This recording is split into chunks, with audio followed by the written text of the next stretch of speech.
Ég heiti Viðar og ég kenni stærðfræði við Flensborg. Prósentur koma iðulega fyrir í okkar daglega lífi. Prósenta þýðir af hundraði. Þetta úr latínu procent og hún notuð til þess að upplýsa hvað breytingin er mikil fyrir hvert hundrað. Til dæmis myndi 15% fjölgun barna í skóla þýða að fyrir 100 börn þá hafi fjölgað 15 börn. En 15% er líka hægt að skrifa sem almennabroti 15 deilt með 100 sem að þýðir tugabroti 0,15. Ef að börnin voru 60 í skólanum, þá hefur þeim fjölga líka 60 sinni 0,15 eða 9 og þau eru orðin 60 pluss 9 eða 60 og 9. Þennan nýja fjölda má líka finna með því að segja að 15% hafi bæst við 100% og þá höfum við 115% miðað við það sem áður var. Almennabroti 115 deilt með 100, það er tugabrotið 1,15 og þessi tala kallast breytiþáttur af því að nýja barnafjöldan er hægt að reikna beint með því að segja gamli barnafjöldin 60 sinnum breytiþátturinn 1,15 er jafnt og 69 sem er nýji fjöldin. Nú ef að smjör myndi nú lækka 8% þá þýðir það að hverjar 100 krónur í verði smjörsins hafa lækkað 8 krónur. Nú 8% er hægt að skrifa sem almennabrotið 8 deilt með 100 og þá kemur úr tugabrotið 0,08. Þannig að ef smjöri kostaði 500, þá getum við reikna lækkunina sem 500 sinni 0,08 og fengið út að lækkunin er 40 krónur. Nýja verðið er þess vegna 500 krónur mínus lækkunin 40 og við fáum 460 krónur. En þetta nýja verð er nefnilega hægt að líka finna með því að reikna að 8% hafa dregist frá 100% og þá erum við með 92%.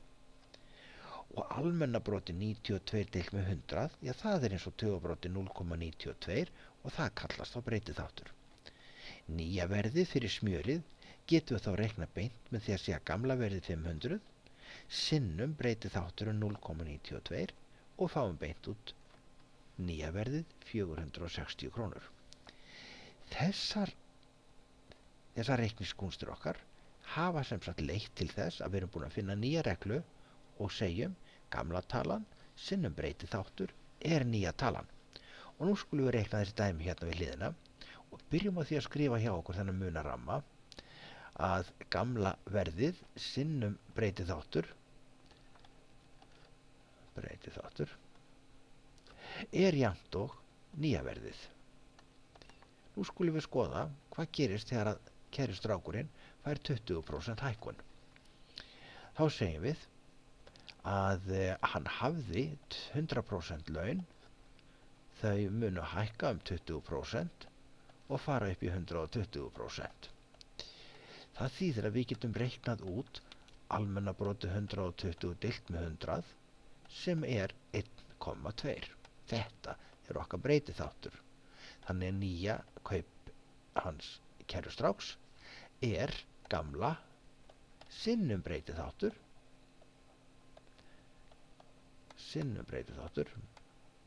og gamla kaupið 810 breytiþátturinn 1,2 og nýja kaupið kemur bara beint út 972 krónur.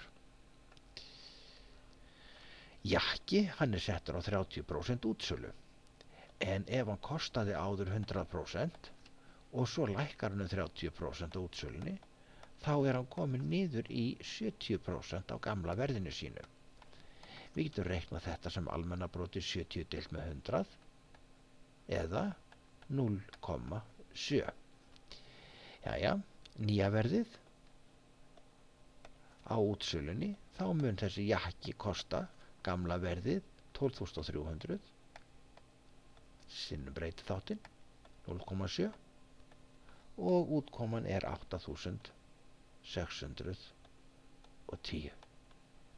Það munar það að fá jakka útsölu. Hér er kókflaska sem að kosta 372. þegar búið að leggja 24% virðisaukaskatt á hana. Hún kostaði sem sagt 100%, svo var lagður á hana 24% virðisaukaskattur og þá hún orðin 124% af gamla verðinu. En þetta getum við líka sett í breytiþátt 124 deilt með 100 og fáum breytiþáttin 1,24. Núna þurfum við að snúa okkur dálítið við og segja gamla verðið sinnum breytiþáttur er jafnt á nýja verðið. Jæja, það þýðir að gamla verðið sem við eigum að reikna áður heldur en að virðisaukaskatturinn fór á, að það er þá nýja verðið sem að er 372 deilt með breytiþættinum 1,24 og þegar við reiknum þetta út þá fáum við sléttar 300 krónur. Kókflaskan án virðisaukaskatts kostar sem sagt 300 krónur. Hér er mannfjölda spá á Fögrueyri og þá er spáð að 550 manns sem búa núna verði ekki nema 528 eftir ár. Og við skulum skrifa hjá okkur að gamla talan sinnum breytiþátturinn er jafnt á nýja talan. Jæja, við þurfum að finna breytiþáttinn. Það leiðir semst að því að breytiþátturinn, hann er þá jafnt og nýja talan deilt með gömlu. Jæja, við setjum inn í þetta tölur, þá fáum við nýja talan, það er 528, gamla talan 550 og út úr þessu fáum við 0,92 eða 90 og 96. Þetta er 96% af gamla mannfjöldanum. Það þýðir að við höfum sem sagt verið með 100% af fólkinu en svo gerist það að því fækka niður 96% þannig að fækkunin hún nemur 4%. Hér er braskari sem kaupi bíl á 800.000 og hann ætlar að selja náttúrulega með hagnaði.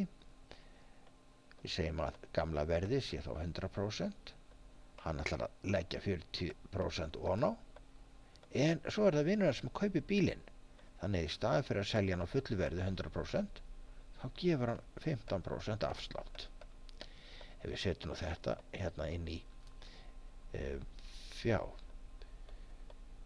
í breytiþáttarformúluna, þá getum við sagt þetta er 140% sinnum 85% eða 1,4 sinnum 0,85. Jæja, við sögðum nýja verðið er gamla verðið sinnum breytiþáttur. Gamla verðið 800.000 sinnum breytiþátturinn 1,4 sinnum 0,85 og út úr þessu fáum við nýja verðið 952.000. Nú kanntu nógu mikið til þess að reikna æfingadæmin sem eru hér í skjali við hliðina í vendikennslu og helmingurinn af þeim kemur lítið breyttur á næsta örprófi. Gangi þér vel.